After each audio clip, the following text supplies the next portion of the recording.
ബ്രഹ്മാനന്ദം പരമസുഖദം കേവലജ്ഞാനമൂർത്തിം വിശ്വാതീതം ഗഗനസദൃശ്യം തത്വമസ്യാദിലക്ഷ്യം ഏകം നിത്യം വിമലമചലം സർവദീ സാക്ഷിഭൂതം ഭാവാതീതം ത്രിഗുണരഹിതം സദ്ഗുരു തം നമാമി.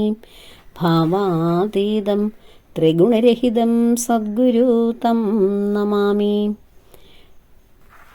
സർവം ശ്രീകൃഷ്ണാർപ്പണമസ്തു. ഹരേ കൃഷ്ണ. നമുക്ക് ശ്രീ വിഷ്ണു സഹസ്രനാമ സ്തോത്രം 4 ഭാഗങ്ങൾ വരെയായിരുന്നു അർത്ഥസഹിതം വിവരിച്ചിരുന്നത്. ഇന്ന് നമുക്ക് 5ാമത്തെ ഭാഗത്തിലേക്ക് കടക്കാം.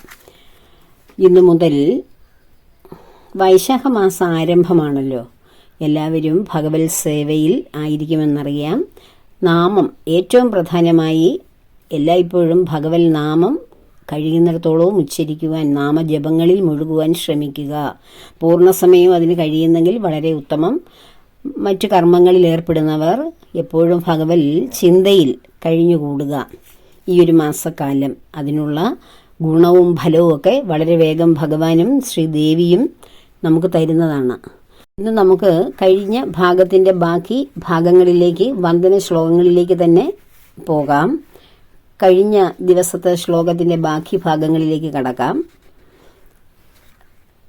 അനാധിനിധനം വിഷ്ണും സർവലോക മഹേശ്വരം ലോകാധ്യക്ഷം സ്തുവൻ നിത്യം സർവദുഃഖാദിയോ ഭവേത്. ഈ ശ്ലോകം മുതൽ നമുക്ക് നോക്കാം.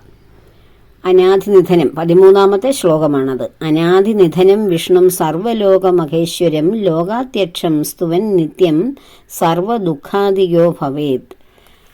ഇതിൻ്റെ അർത്ഥം കൂടി ശ്രദ്ധിക്കാം. സർവദുഃഖാദിയോ ഭവേത്. അനാദി നിധനം നോക്കാം. അനാദി നിധനം വിഷ്ണു സർവലോക മഹേശ്വരം. അനാദി എന്ന് വെച്ചാൽ ആദിയിലുണ്ടായത്, അതായത് ഉൽപ്പത്തി.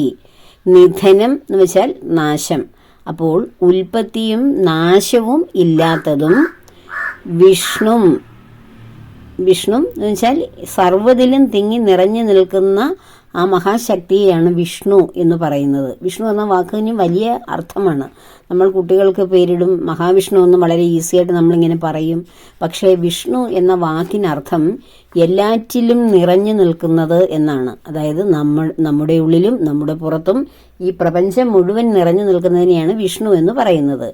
അപ്പോൾ ഉൽപ്പത്തിയും നാശവും ഇല്ലാത്തതും എല്ലാറ്റിലും നിറഞ്ഞു നിൽക്കുന്നതുമായ സർവ ലോകമഹേശ്വരം, സർവലോകത്തിനും മഹേശ്വരനായ നാഥനായ ലോകാധ്യക്ഷം. ലോകത്തിൻ്റെ മുഴുവൻ അധ്യക്ഷ സ്ഥാനത്ത് നിൽക്കുന്നവൻ, ലോകത്തിൻ്റെ മുഴുവൻ നിയന്ത്രണം നടത്തുന്ന നിയന്ത്രിതാവായ ആ ഭഗവാൻ നിത്യൻ സ്തുവൻ, എല്ലായ്പ്പോഴും നിത്യവും ആ ഭഗവാനെ നിത്യവും സ്തുതിക്കുന്നതിലൂടെ സർവദുഃഖാദികോ ഭവേത്. സർവദുഃഖങ്ങളിൽ നിന്നും നമുക്ക് മോചനം ലഭിക്കുന്നു. യുധിഷ്ഠിരൻ ഭീഷ്മരോട് ചോദിക്കുകയാണ്, നമ്മുടെ ജന്മ സംസാര മുക്തിക്ക് വേണ്ടിയിട്ടുള്ള മനുഷ്യരുടെ ദുഃഖങ്ങൾ അകറ്റുവാൻ ആരെയാണ് ജപിക്കേണ്ടത് എന്ന ചോദ്യത്തിൻ്റെ ഉത്തരമാണിത്.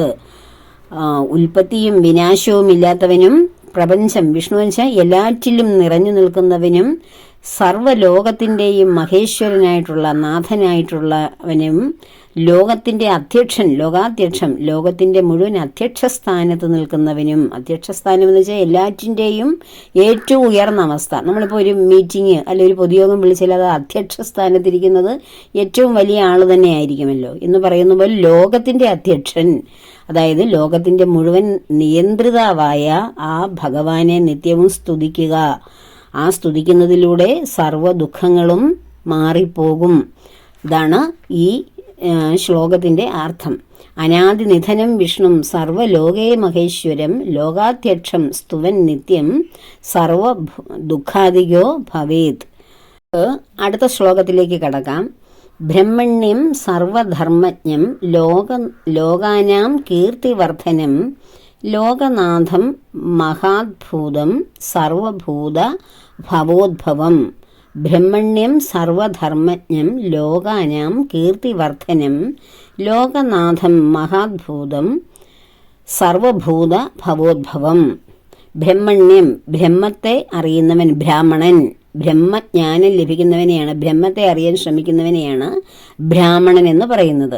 ആ ബ്രാഹ്മണന് എല്ലാ ഹിതങ്ങളും നൽകുന്നവൻ, എല്ലാ ആഗ്രഹങ്ങളും, അതായത് ബ്രഹ്മത്തെ അറിയാൻ ശ്രമിക്കുന്ന, ഭക്തിയോടെ ഭഗവാനിലേക്ക് അടുക്കുന്ന ഏതൊരു വ്യക്തിക്കും സർവ ആഗ്രഹങ്ങളും സാധിച്ചു കൊടുക്കുന്ന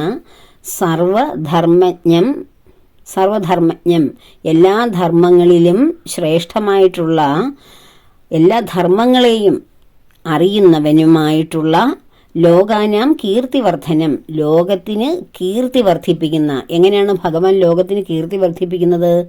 തൻ്റെ സൃഷ്ടികളായിട്ടുള്ള ഓരോ മനുഷ്യർക്കും ഓരോ കഴിവുകൾ കൊടുത്തിട്ട് ആ കഴിവിനെ വളർത്തുവാനും അതിനുള്ള സാഹചര്യങ്ങൾ ഉണ്ടാക്കി തരുവാനും, അങ്ങനെ ആ വ്യക്തികളിലുള്ള കഴിവുകളെ, ടാലൻസുകളെ വർദ്ധിപ്പിച്ച് അതിലൂടെ കീർത്തി ഉണ്ടാക്കി ഈ ലോകത്ത് അവർ ജീവിച്ചിരുന്നു എന്ന് തെളിവാക്കുന്ന വിധത്തിലുള്ള ആ ഒരു സൽകീർത്തി ഓരോ സൃഷ്ടികൾക്കും കൊടുക്കുന്നു. ഇപ്പം ഭൂമിയിലുള്ള മനുഷ്യർക്ക് ഓരോരുത്തർക്കും ഓരോ കഴിവുകൾ കൊടുത്താണ് ഭഗവാൻ ഭൂമിയിലേക്ക് വിടുന്നത്. ചിലർക്ക് കൂടുതൽ കഴിവുകൾ പൂർവ്വജന്മ സുഹൃതത്തിൻ്റെ, ആ ജന്മം ചെയ്ത ഇത്രയും കർമ്മം ചെയ്തതിൻ്റെ ബാക്കി അനുഭവിക്കാനാവും വരുന്നത്. അതുകൊണ്ടാണ് അതാത് രംഗങ്ങളിൽ ഏറ്റവും പ്രഗത്ഭരും പ്രശസ്തരും മറ്റുള്ളവരെ അതിശയിക്കുന്ന കഴിവുകളുള്ളവരുമായി വരുന്നത്. ഇപ്പോൾ ഒരു ഗംഗ എന്ന് പറയുന്ന ചെറിയ കുട്ടി, കൊച്ചുകുട്ടിയെ 10 വയസ്സേ ഉള്ളൂ, അതിന് 11 വയസ്സോ മറ്റോ ആകുന്നതേ ഉള്ളൂ. അത് വയലിൻ ഫ്യൂഷൻ തീർക്കുന്നതൊക്കെ ഞാൻ അതിൻ്റെ 2-3 പരിപാടി നേരിട്ട് കണ്ടിട്ടുണ്ട്. അപ്പോൾ അതാ കൊച്ചുകുട്ടിക്ക് ആ ചെറിയ പ്രായത്തിൽ തന്നെ ഇത്രയും ജ്ഞാനം എങ്ങനെ ലഭിച്ചു? അതിൻ്റെ പൂർവ്വജന്മത്തിൽ അത് അത്രയും ജ്ഞാനം സംഭരിച്ചിട്ടുണ്ടാവും. അപ്പോൾ അതുപോലെ ആ കീർത്തി തൻ്റെ സൃഷ്ടികളിൽ ഓരോന്നിലും കീർത്തി ഉണ്ടാക്കുവാൻ, കീർത്തി എങ്ങനെ ഉണ്ടാകുന്നു? ഓരോ കഴിവുകൾ ഭഗവാൻ തൻ്റെ ഓരോ സൃഷ്ടികളിലേക്കും സന്നിവേശിപ്പിച്ചിട്ട് അത് ലോകത്തിൽ കീർത്തികരമാക്കി മാറ്റുവാനുള്ള സാഹചര്യവും ഭഗവാൻ തന്നെയാണ് ഉണ്ടാക്കുന്നത്. അങ്ങനെ ലോകത്തിന് കീർത്തിയെ പ്രദാനം ചെയ്യുന്നവനാണ് ഭഗവാൻ തൻ്റെ സൃഷ്ടികളിലൂടെ. ലോകത്തിൻ്റെ നാഥനാണ്. മഹാത്ഭൂതം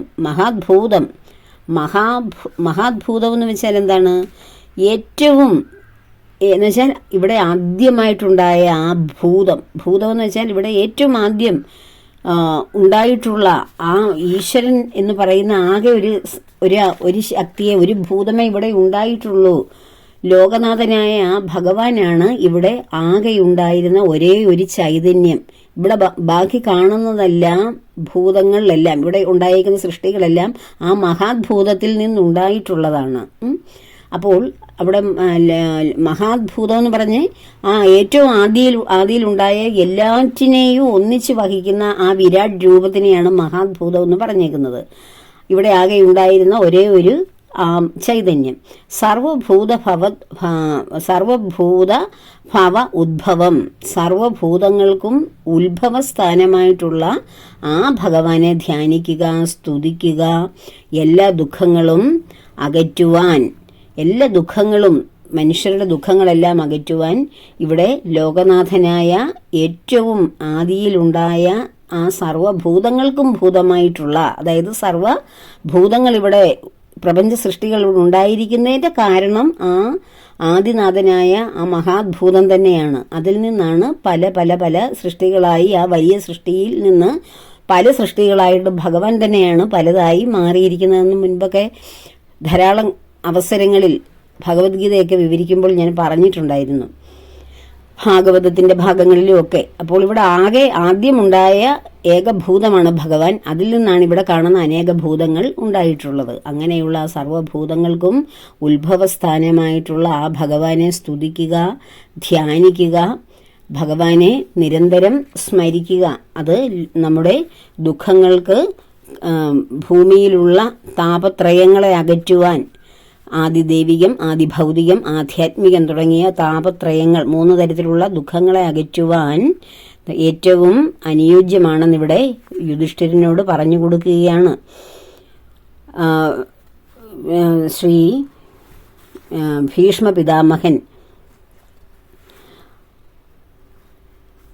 ബ്രഹ്മണ്യം സർവധർമ്മജ്ഞം ലോകാനാം കീർത്തിവർദ്ധനം ലോകനാഥം മഹാത്ഭൂതം സർവഭൂത ഭവോദ്ഭവം. അടുത്ത വരി നോക്കാം. യേഷമേ സർവധർമാണാം ധർമ്മോ അധികതമോ മതഃ യത് ഭക്ത്യാ പുണ്ഡരീകാക്ഷം സ്തവൈർ അർച്ചേൻ നരസദാ. യേഷമേ സർവധർമാണാം ധർമ്മോ അധികതമോ മതഃ യത് ഭക്ത്യാ പുണ്ഡരീകാക്ഷം സ്തവൈർ അർച്ചേർ നരസദാ. ഈ വരികളുടെ അർത്ഥം നമുക്ക് നോക്കാം. സർവധർമ്മങ്ങൾക്കും അല്ലെങ്കിൽ ഏത് ധർമ്മം അനുഷ്ഠിച്ചാലാണ് സർവധർമ്മങ്ങളിലും പ്രാധാന്യം അർഹിക്കുന്നതെന്ന ആ ഒരു ചോദ്യം 5ാമത്തെ ചോദ്യമാണെന്ന് തോന്നുന്നു. ആ ചോദ്യത്തിൻ്റെ ഉത്തരമാണ് ശ്രീ ഭീഷ്മ പിതാമഹൻ ഈ ശ്ലോകങ്ങളിലൂടെ ആൻസർ നമുക്ക് തരുന്നത്. പുണ്ഡരീകാക്ഷൻ, അതായത് പുണ്ഡരീകത്തിൻ്റെ അക്ഷികളോട് കൂടിയവൻ, താമരയുടെ നയനങ്ങളോട് കൂടിയ ആ താമരക്കണ്ണനായ ഭഗവാനെ സ്തവേർ സ്തുതിക്കുക, അർച്ചേർ അർച്ചിക്കുക, യാതൊന്നാണോ ഇത്രയും നേരം, അതായത് എന്താണോ ഞാൻ ഇത്രയും നേരം പറഞ്ഞു തന്നത് എന്ന് ഭീഷ്മര് പറയുകയാണ്. ഞാൻ എന്തിനെക്കുറിച്ചാണോ ഇത്രയും നേരം പറഞ്ഞു തന്നത് അതുതന്നെയാണ് എല്ലാ ധർമ്മങ്ങളിലും വെച്ച് ഏറ്റവും അധിക ധർമ്മം, അല്ലെങ്കിൽ ധർമ്മോ അധികതമോ, എന്നാൽ ഏറ്റവും അധികമായിട്ടുള്ള ധർമ്മം ഏത് ധർമ്മമാണ് സർവധർമ്മങ്ങളിലും വെച്ച് ഏറ്റവും ശ്രേഷ്ഠം എന്ന യുധിഷ്ഠിരന്റെ ചോദ്യത്തിന് മറുപടി പറയുകയാണ്. പുണ്ഡരീകാക്ഷനായ ആ ഭഗവാനെ മനസ്സുകൊണ്ട് എല്ലായ്പ്പോഴും ഭക്തിയോടുകൂടി യത് ഭക്ത്യാ പുണ്ഡരീകാക്ഷം സ്തവൈർ അർച്ചേർ നരസദാ, നരന്മാർ സദാസമയവും ആ താമരക്കണ്ണനായ ഭഗവാനെ ഭക്തിയോടുകൂടി തൻ്റെ ഹൃദയത്തിൽ വെച്ച് ആരാധിക്കുക. അതാണ് സർവധർമാണാം ധർമ്മോ അധികതമോ, എല്ലാ ധർമ്മങ്ങളിലും വെച്ച് അധിക ധർമ്മമായിട്ടുള്ള മാറുന്നത്. അടുത്ത ശ്ലോകത്തിലേക്ക് നമുക്ക് പോകാം. ഭീഷ്മ പിതാമഹൻ വീണ്ടും തുടരുകയാണ്. പരമം യോ മഹത്തേജ, പരമം യോ മഹത്തപ, പരമം യോ മഹദ്ബ്രഹ്മ, പരമം യഹ പരായണം. പരമം യോ മഹത്തേജ, പരമം യോ മഹത്തപ, പരമം യോ മഹദ്ബ്രഹ്മ, പരമം യഹ പരായണം. പരമമായിട്ടുള്ള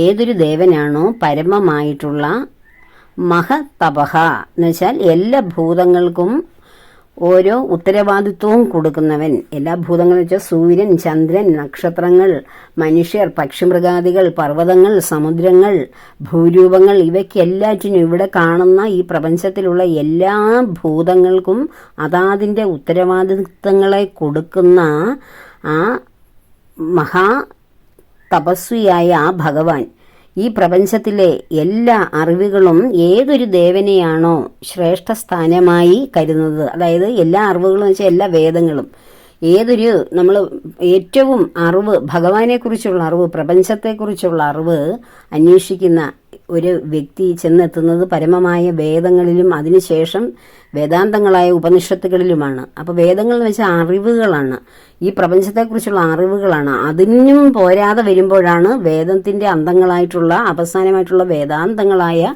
ഉപനിഷത്ത് സാരാംശങ്ങളിലേക്ക് മനുഷ്യൻ കടക്കുന്നത്. അപ്പോൾ ഈ അറിവെന്ന് പറയുന്നതെല്ലാം ഏതൊരറിവ് ആണോ ഒരു മനുഷ്യൻ സംഭരിച്ചാലാണ് അവന് മറ്റൊരു അറിവും സാധിക്കേണ്ടതായിട്ടില്ലാത്തത്. അതായത് ഏറ്റവും പരമമായ അറിവ്. ആ പരമമായ അറിവായ വേദങ്ങൾ ഏതൊരു ദേവനെക്കുറിച്ചാണോ പറയുന്നത്, ആ പറയുന്ന മഹാവിഷ്ണു സ്വരൂപിയാണ് എല്ലാ ജീവജാലങ്ങളുടെയും പ്രാപ്യസ്ഥാനം. എല്ലാ ജീവജാലങ്ങൾക്കും പ്രാപിക്കുവാൻ പറ്റിയ പരമമായ സ്ഥാനം. രണ്ടാമത്തെ ചോദ്യമായിട്ട് യുധിഷ്ഠിരൻ ചോദിക്കുന്നുണ്ട്, പ്രാപ്നുയുർ മാനവശുഭം, ആരെയാണ് മാനവർക്ക് പ്രാപിക്കുവാൻ ഏറ്റവും ശുഭകരമായിട്ടുള്ള ആ പരമമായിട്ടുള്ള വ്യാപ്യേകം പരായണം, കിം വ്യാപ്യേകം പരായണം, എവിടെയാണ് മനുഷ്യന് ആശ്രയസ്ഥാനമായിട്ടുള്ളത്? ആ ആരാണ് അല്ലെങ്കിൽ എവിടെയാണ് എന്ന് പറഞ്ഞ ആ രണ്ടാമത്തെ ചോദ്യത്തിൻ്റെ ഉത്തരമാണിവിടെ ഭീഷ്മ പിതാമഹൻ പറഞ്ഞു കൊടുക്കുന്നത്. എല്ലാ ഭൂതങ്ങൾക്കും സർവ്വഭൂതങ്ങൾക്കും ഉത്തരവാദിത്വത്തെ കൊടുക്കുന്ന പ്രപഞ്ചത്തിലെ എല്ലാ അറിവുകളും ഏതൊരു ദേവനെയാണ് ശ്രേഷ്ഠ സ്ഥാനത്ത് കാണുന്നത്, ആ മഹാവിഷ്ണുവിനെയാണ് എല്ലാ ജീവികളിലും പ്രാപ്യസ്ഥാനമായി കാണേണ്ടത്. ആ മഹാവിഷ്ണു എന്ന് പറഞ്ഞേക്കുന്നത് പ്രപഞ്ചനാഥനായ ആദി ബ്രഹ്മ ചൈതന്യത്തെ ആണ്. അവിടെ ഭീഷ്മരുടെ മുന്നിൽ മഹാവിഷ്ണുവിൻ്റെ രൂപത്തിൽ ശ്രീ വാസുദേവ കൃഷ്ണന്റെ രൂപത്തിൽ അവിടെ ഇങ്ങനെ ആ കുരുക്ഷേത്ര യുദ്ധകളത്തിൽ ഇങ്ങനെ ആ ശരശയിൽ ശയിക്കുന്ന ആ ഭീഷ്മരുടെ മുന്നിൽ നിലനിൽക്കുന്നത് സാക്ഷാൽ ബ്രഹ്മചൈതന്യമാകുന്ന ശ്രീകൃഷ്ണ പരമാത്മാവാണ്. അതുകൊണ്ടാണ് ആ ഭഗവാനെയാണ് പ്രാപ്യസ്ഥാനമായി കാണുക, കരുതുക എന്ന് ഭീഷ്മര് ഉപദേശിച്ചു കൊടുത്തത്.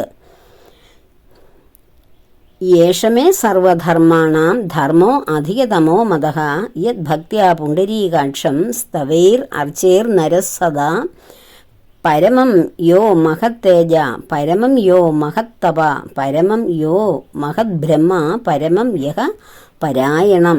നമ്മൾക്ക് പരമ ആശ്രയമായിട്ടിരിക്കുന്നത് ആ പരമമായിട്ടുള്ള ആ മഹത് തേജസ്സായ മഹത്തേജസ് എന്ന് വെച്ചാൽ ആദിയിലുണ്ടായ ആ ബ്രഹ്മം, ഏറ്റവും ഇവിടെ ആദിയിലുണ്ടായ ആ മഹത് ബ്രഹ്മത്തെയാണ് നമ്മൾ പരമമായ ആ ഒരു ആശ്രയമായി നാം കാണേണ്ടത് എന്നാണ് ഇവിടെ വിവരിക്കുന്നത്. അപ്പോൾ നമുക്ക് അടുത്ത ശ്ലോകത്തിലേക്ക് കടക്കാം. കിമേകം ദൈവതം ലോകേ എന്ന ആദ്യ ചോദ്യത്തിനുള്ള ഉത്തരമാണ് ഇനിയും ഭീഷ്മര് കൊടുക്കുന്നത്. പവിത്രാണാം പവിത്രം യോ മംഗളാനാം ച മംഗളം ദൈവതം ദേവന താനാം ച ഭൂതാനാം യോ അവ്യയ പിതാ. പവിത്രാണാം പവിത്രം യോ മംഗളാനാം ച മംഗളം ദൈവതം ദേവന താനാം ച ഭൂതാനാം യോ അവ്യയ പിതാ. ഈ വരികളുടെ അർത്ഥത്തിലേക്ക് നമുക്ക് കടക്കാം.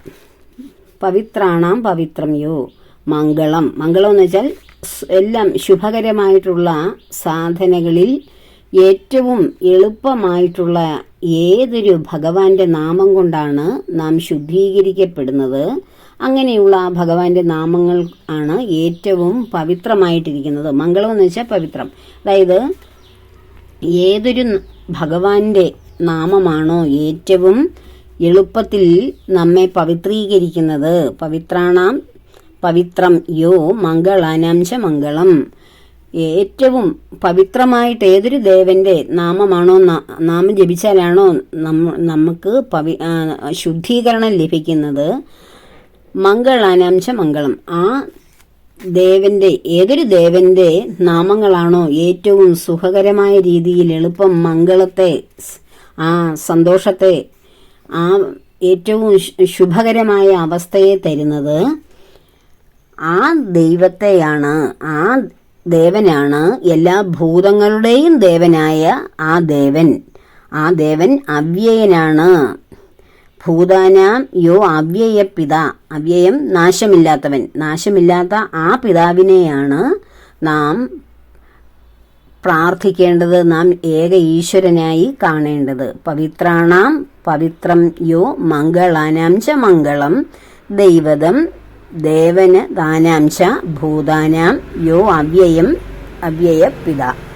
അപ്പോൾ പവിത്രങ്ങളിൽ വെച്ച് പവിത്രമായിട്ടുള്ളത്, മംഗളങ്ങളിൽ വെച്ച് മംഗളമായിട്ടുള്ളത്,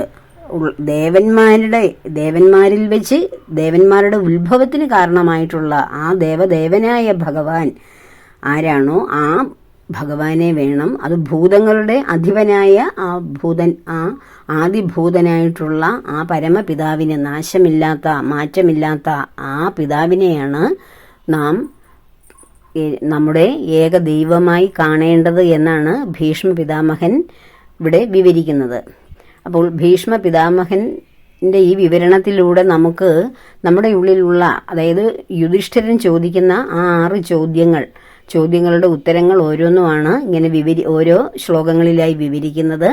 ഈ വിവരണങ്ങളിലൂടെ നമ്മുടെ ഉള്ളിലുള്ള അജ്ഞാനത്തെയും മാറ്റി നമുക്കും ഈ വിഷ്ണു സഹസ്രനാമത്തിൻ്റെ അർത്ഥം പൂർണ്ണമായി മനസ്സിലാക്കി ഭഗവത് ആ രൂപത്തെ മനസ്സിൽ ഉറപ്പിച്ചുകൊണ്ട് നമുക്ക് ആ ജപം തുടരാം. അതിനെല്ലാവരെയും ഭഗവാൻ അനുഗ്രഹിക്കട്ടെ എന്ന പ്രാർത്ഥനയോടുകൂടി എല്ലാ കർമ്മങ്ങളും ഭഗവാന്റെയും ദേവിയുടെയും പത്മപാദങ്ങളിൽ ചേർക്കുന്നു. ലോകാ സമസ്ത